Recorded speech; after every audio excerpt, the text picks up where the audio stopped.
జపమాల ప్రేక్షకులకు నమస్కారం. ఓం వరవరదాయ విజయ గణపతియే నమః. శ్రీ గురుభ్యో నమః. శ్రీమాత్రే నమః. ఇప్పుడు మనం తృతీయ స్కందం విందాం. జన్మేజయుడు మనసుకి కాసింత ఊరటి ఉపశమనం కలిగింది. దేవి యజ్ఞం ఎలా చేయాలో ఏమిటో వివరంగా తెలుసుకోవాలి అనుకున్నాడు. వ్యాసుణ్ణి ఎలా అడిగాడు. వ్యాస మహర్షి, దేవి యజ్ఞం అంబాముఖం అన్నావు, అది ఏమిటి, ఎలా చెయ్యాలి, నియమాలు ఏమిటి, ఫలితం ఏమిటి, ఇవన్నీ సవిస్తరంగా చెప్పు. నువ్వు సర్వజ్ఞుడు కనుక నాకున్న మిగతా సందేహాలు కూడా మీ ముందు ఉంచుతున్నాను. పనిలో పనిగా వాటిని కూడా తీర్చు. బ్రహ్మ విష్ణు మహేశ్వరులు త్రిమూర్తులని, సృష్టి స్థితి లయకారకులని విన్నాను. వారు సగుణులు, నిర్గుణుల, స్వతంత్రుల, అస్వతంత్రుల, ముసలితనము, మరణము వంటి ప్రాణి ధర్మాలు, త్రివిధ దుఃఖాలు వారికి ఉన్నాయా, లేక సచ్చిదానంద రూపుల వినాలని కుతూహలంగా ఉంది. అలాగే అష్టదిక్పాలకులు, ఇంద్రాదులు ఉన్నారని వింటున్నాను. వాళ్ళ కథ ఏమిటి, పుట్టుకేమిటి, కాలవసులు కదా, నిద్ర, మెలకువ, హర్షము, శోకము వంటి లక్షణాలు వాళ్ళకి ఉన్నాయా? మన శరీరాల్లాగానే వాళ్ళు దేహాలు సప్తధాతువులతో ఏర్పడ్డాయా, లేక వేరే ద్రవ్యాలతోనా? వారి గుణాలు, వారి ఇంద్రియ శక్తులు, వారి భోగాలు, వారి ఆయుర్దాయాలు, నివాస స్థానాలు, వైభవాలు, విభూతి అంటే ఐశ్వర్యం, ఇవన్నీ తెలుసుకోవాలని అనుకుంటున్నాను. నా జిజ్ఞాస తీర్చు అని జనమేజయుడు వ్యాసుడిని అడిగాడు.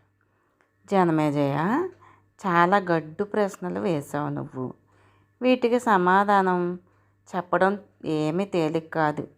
అయినా నాకు తెలిసినంత మేరకు చెబుతాను, ఆలకించు. ఒకప్పుడు గంగా తీరంలో నారద మహర్షిని దర్శించి సాష్టాంగ నమస్కారం చేశాను. ఆ మెత్తటి ఇసుక తిన్నెలపైన నన్ను తన సరస్సును కూర్చోబెట్టుకున్నాడు. కుశల ప్రశ్నలు అయ్యాక నేను నీలాగే కొన్ని ప్రశ్నలు వేశాను. అతి విశాలంగా కనిపిస్తున్న ఈ బ్రహ్మాండానికి కర్త ఎవరు? కారణం ఏమిటి? అనిత్యమా నిత్యమా? కర్త లేకుండా కార్యోత్పత్తి జరగదు కనుక కర్త ఉండాలి. ఆ కర్త ఎవరు? ఒకరా పలువురా?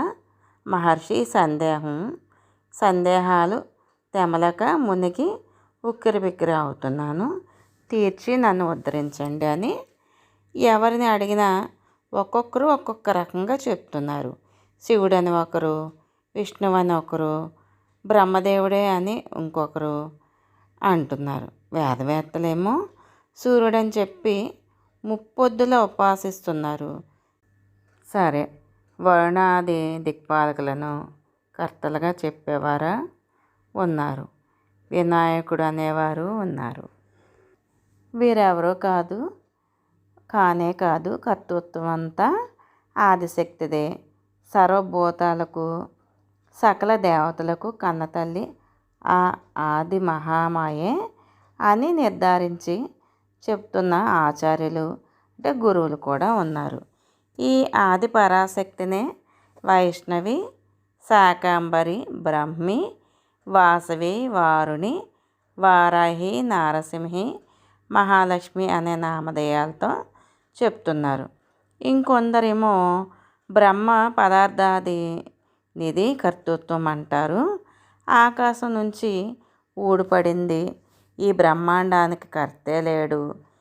ఇది అనీసం, అకర్తృకం, స్వభావోత్తం, ప్రకృతి సిద్ధం అని వాదానికి దిగుతున్న సాంఖ్యులు కనిపిస్తున్నారు. నేను ఎటు తేల్చుకోలేకపోతున్నాను, సతమతం అవుతున్నాను. ఇది కాక నారద, ధర్మాధర్మ విచక్షణ ఒకటి ఎంతకీ తేలడం లేదు. ఏది ధర్మమో ఏది అధర్మమో గుర్తించలేకపోతున్నాను. సత్యధర్మరతులైన సత్వగుణోపేతులైన దేవతలు పాపాత్ములు తామసులు అయిన దానవులు నిత్యము పీడిస్తున్నారు. మా వంశంలోనే చూడు, పాండవులు ధర్మాత్ములు కదా, సదాచార పరాయణులు కదా, ఎన్ని కష్టాలు పడ్డారో, ఎంతగా దుఃఖించారో అందరికీ తెలుసు. మరి ధర్మసిద్ధి ఏమిటి? బ్రహ్మపుత్ర, నువ్వు సమర్థుడివి. మోహజలాలు నిండిన ఈ సంసార సముద్రంలో మునుగుతూ తేలుతున్న నన్ను జ్ఞానం అనే నావలో దాటించి రక్షించు. జనమేజయ, నువ్వు నన్ను అడిగినట్టే నేను ఇలాగా నారదుణ్ణి ఇబ్బంది పెట్టాను. అయితేనేమి, ఈ దేవర్షి జ్ఞాని కనుక ఓపికగా సమాధానాలు చెప్పాడు. అవన్నీ యథాతథంగా నీకు చెప్తాను, శ్రద్ధగా విని గ్రహించు. నారదుడు నాతో అన్నాడు కదా, వ్యాస మహర్షి, ఒకప్పుడు ఇవే ప్రశ్నలు నేను కూడా మా తండ్రి గారిని వేశాను. నేను ఎవరిని ఆరాధించాలో, సర్వోత్కృష్ణుడు ఎవరో చెప్పమన్నాను. ఎన్ని తీర్థాలు సేవించినా, ఎన్ని సాధనలు చేసినా మనస్సుకు శాంతి లభించడం లేదు. పరతత్వం తెలియనిదే శాంతి ఎక్కడిది? సందేహాలతో వికీర్ణమై చిత్తానికి స్థిరత్వం ఎక్కడిది? ఎవరిని స్మరించను, ఎవరిని యజించను, ఎవరిని స్తుతించను, ఎవరిని అర్చించను చెప్పు. సర్వేశ్వరుడు ఎవరు? ఇలాంటి ప్రశ్నలన్నీ వేస్తే బ్రహ్మదేవుడు ఆశ్చర్యపోయి ఇలా అన్నాడు, నాయనా, నువ్వు అడిగిన ప్రశ్నలు ఉత్తమోత్తమాలే, కానీ సమాధానాలు దుర్బోధాలు. అవి కూడా సంసారం పట్ల అనురక్తులకి తెలియవు. విరక్తులకు, నిరీహులకు, నిర్మత్సరులకు మాత్రమే జ్ఞాతులు. వారే సమాధాన ప్రదాతలు. మహాప్రళయం సంభవించి స్థావర జంగమాలన్నీ నశించి సృష్టి అంతా ఏకార్ణమైపోయినప్పుడు కమలం నుంచి నేను జన్మించాను. అప్పటికింకా సూర్యుడు లేడు, చంద్రుడు లేడు, వృక్షాలు లేవు, పర్వతాలు లేవు. తామర పువ్వు దుద్దులో కూర్చొని ఉన్నాను.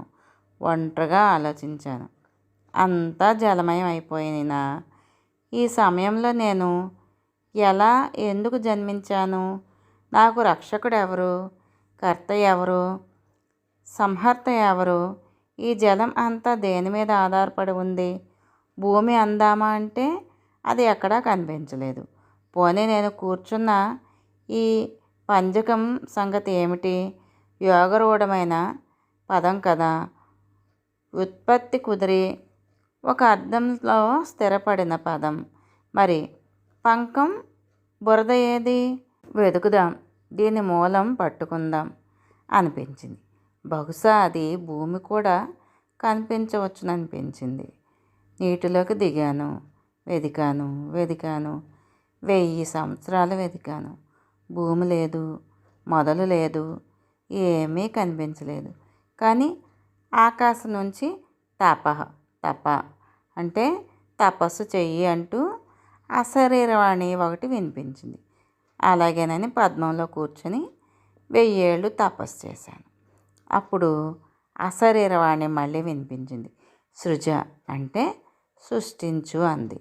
ఎవరిని సృష్టించను? ఏం చేయను? అగమ్యగోచరంగా ఉంది. విమూఢుడనై కూర్చున్నాను.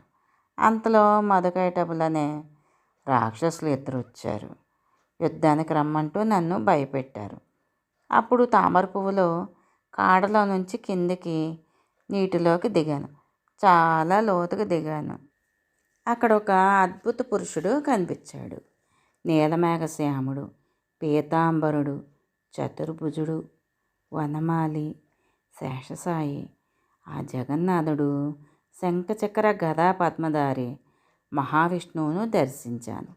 ఆదిశేషుడు పడగల మీద పడుకొని ఉన్నాడు.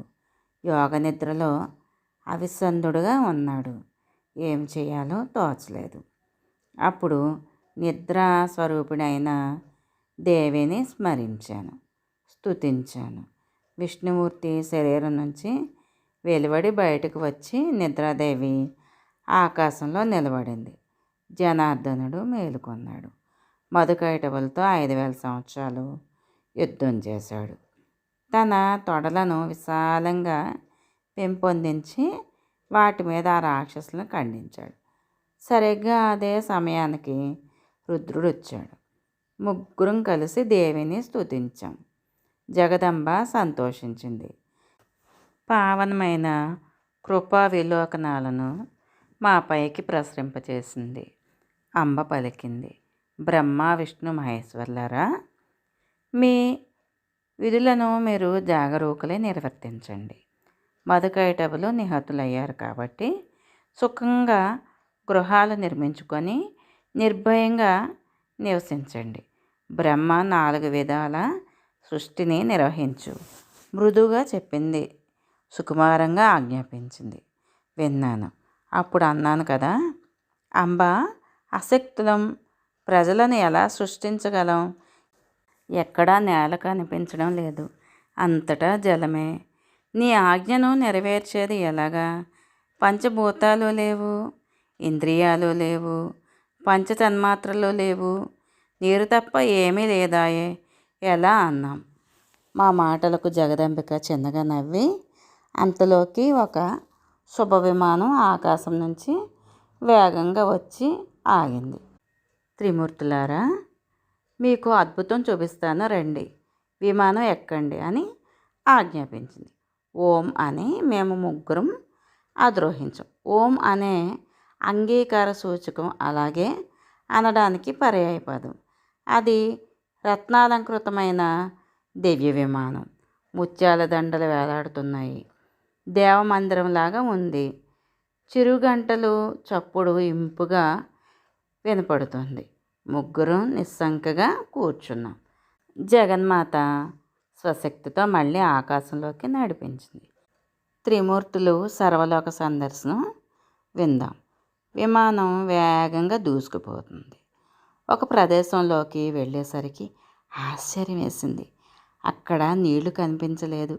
ఫలభరితాలైన వృక్షాలు, కోకిల కలకూజితాలు, రమణీయమైన ఉద్యానవనాలు, పర్వతాలు, పచ్చిక నేల, నదులు, స్త్రీ పురుషులు, రకరకాల మృగాలు, వాపీకూప తటాక పలవాలు, సెలయేరులు, సుందర నగరాలు, మరి అన్నీ అద్భుతంగా కన్నులు పండువగా కనబడుతున్నాయి.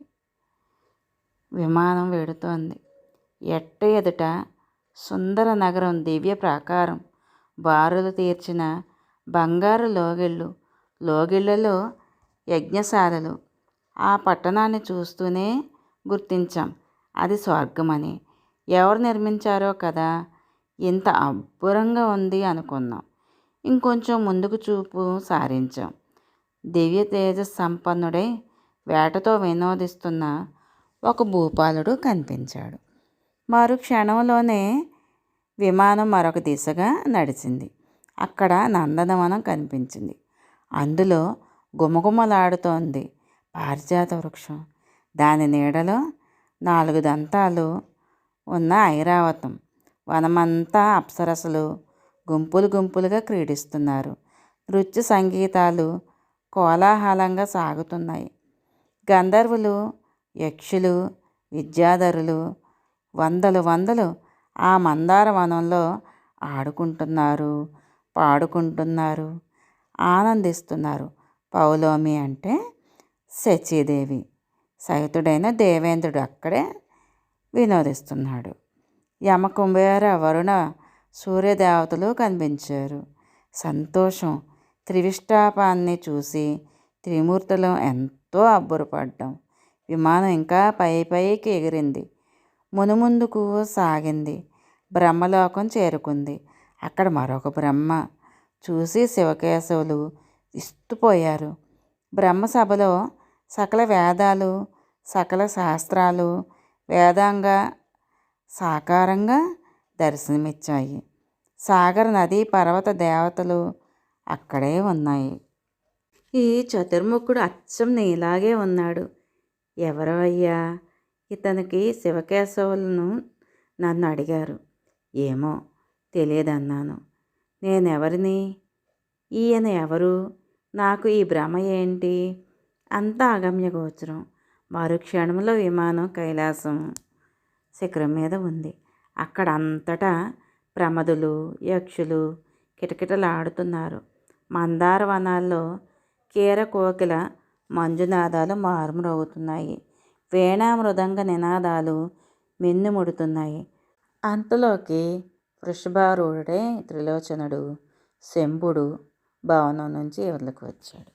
5 ముఖాలతో 10 చేతులతో సిగలో నెలవంకతో మొలకు పులితోలుతో కండువాగా భుజాలపై ఏనుగు తోలుతో గజానన షడాననులు అంగరక్షకులుగా విరాజమానుడై పిచ్చేశాడు. నందీశ్వరుడు మొదలైన ప్రమదులు జయ జయధ్వనాలతో వెంట నడుస్తున్నారు. నారద, ఈ మరో శంకరుని చూసి నేను మా తండ్రి విస్మితులమయ్యాము. మరుక్షణంలో విమానం వాయువేగంతో కదిలి వైకుంఠం చేరుకుంది. ఊహకందని ఐశ్వర్యంతో వైకుంఠం వెలిగిపోతుంది. విష్ణుమూర్తి ఈసారి మరీ విస్మయం చెందాడు. ఆ వైకుంఠంలో అతసీ కుసుమ సంకాసుడై పీతాంబరుడై చతుర్భుజుడై గరుత్మంతునిపై కనిపించాడు. లక్ష్మీదేవి వింజమర వీస్తోంది. గాలి తరంగాలకు చతుర్భుజుడి ఆభరణాలు మెల్లగా కదులుతున్నాయి. అతసీ కుసుమం అంటే అవిసె పువ్వు. శివుడును నేను చకితులయ్యాం. ముగ్గురం ఒకరి ముఖాలు ఒకరు చూసుకుంటూ కూర్చున్నాం. విమానం వెడుతూనే ఉంది. క్షీర సముద్రం వచ్చింది. తెల్లని కెరటాలు నురుగులు కక్కుతూ లేచి పడుతున్నాయి. హోరు చెవులకు సోకుతోంది. ఆ సముద్ర మధ్యంలో ఒక ద్వీపం. మందార పారుజాతాలు దివ్య వృక్షాలు దట్టంగా అలుముకొని ఉన్నాయి. చిత్ర విచిత్రాలైన అస్తరణాలు అంటే తివాచీలు పరిచి ఉన్నాయి. ముత్యాల దండలు వేలాడుతున్నాయి. పూలదండలకు లెక్కనే లేదు.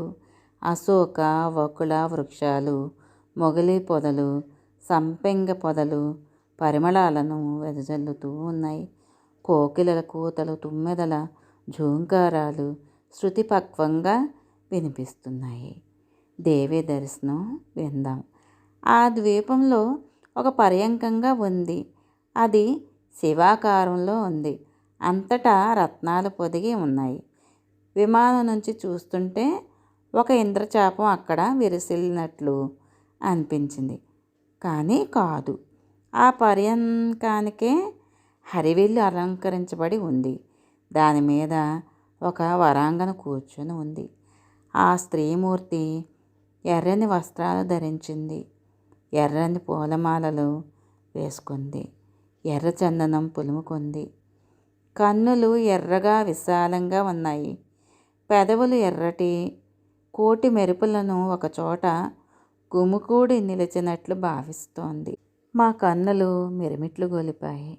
సూర్యబింబంలా ఉంది. వరదాభయ హస్తాలు కాక తక్కిన రెండింట పాశాంకుశాలు ధరించింది.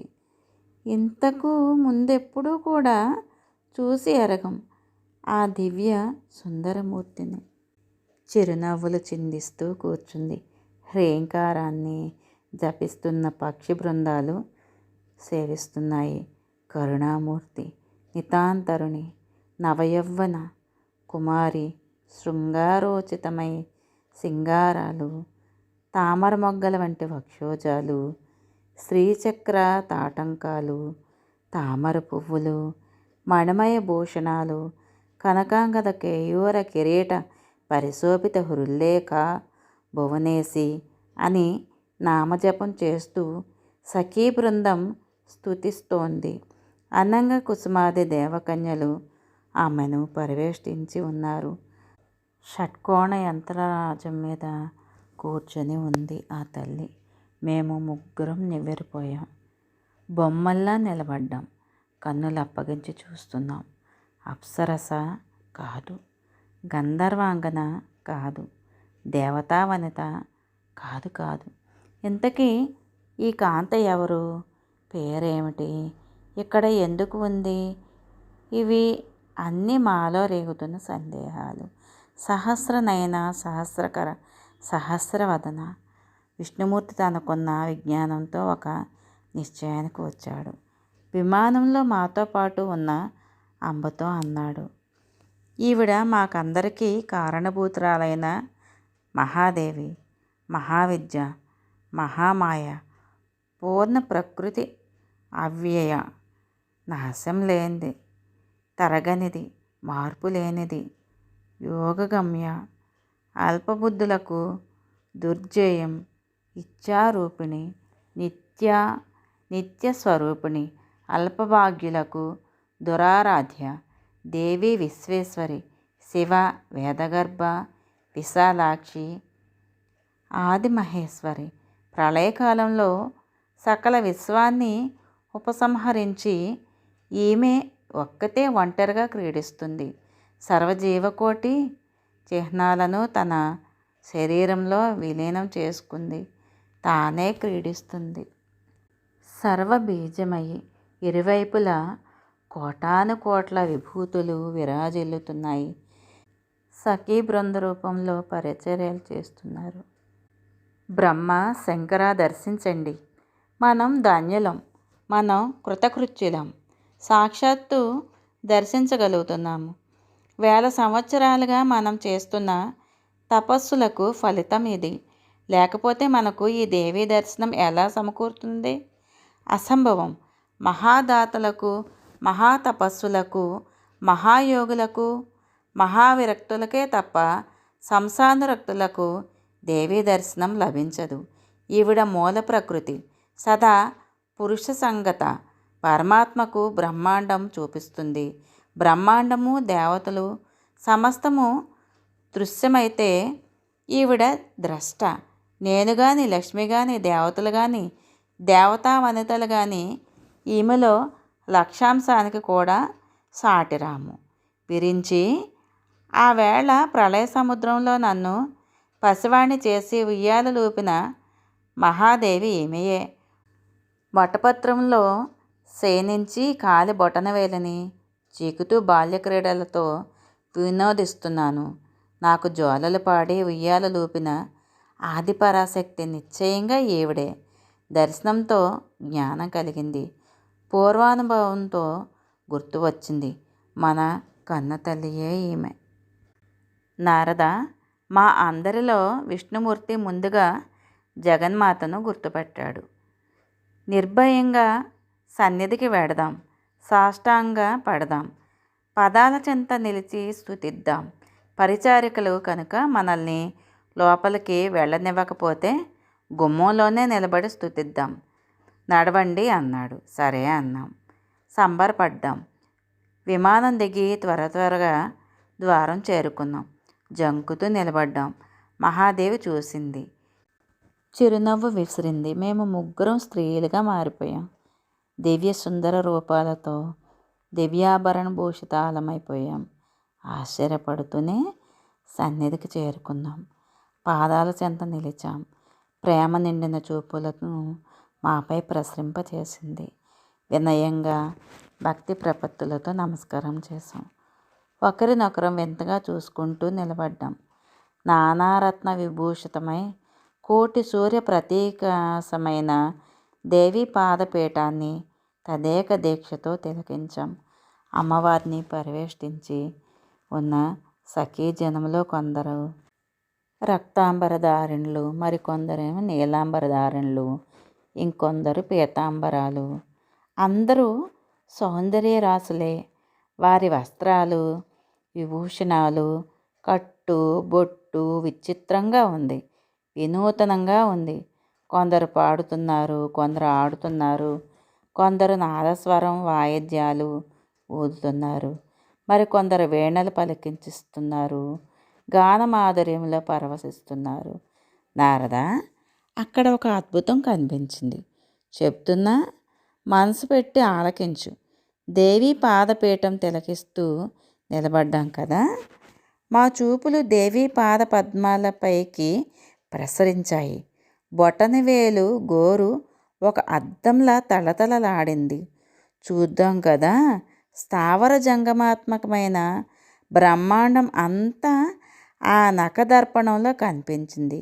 మేము అష్టదిక్పాలకులు, సూర్యచంద్రులు, నదులు, సముద్రాలు, పర్వతాలు, గంధర్వాదులు, అప్సరసలు, విశ్వావసులు, చిత్రకేతు, శ్వేతకేతు, చిత్రాంగదులు, నారద తుంబురులు, హాహా హోహో ఊ అంటే గంధర్వ గాయకులు, అశ్వినీ దేవతలు, అష్టవసువులు, సిద్ధులు, సాధ్యులు, పితృదేవతలు, నాగకిన్నెర, కింపురుష, యక్ష, రాక్షసులు, ఆదిశేషుడు, వైకుంఠ, కైలాస, బ్రహ్మ లోకాలు ఒకటేమిటి, సమస్తం ఆ కాలి గోటిలో ప్రత్యక్షమైంది.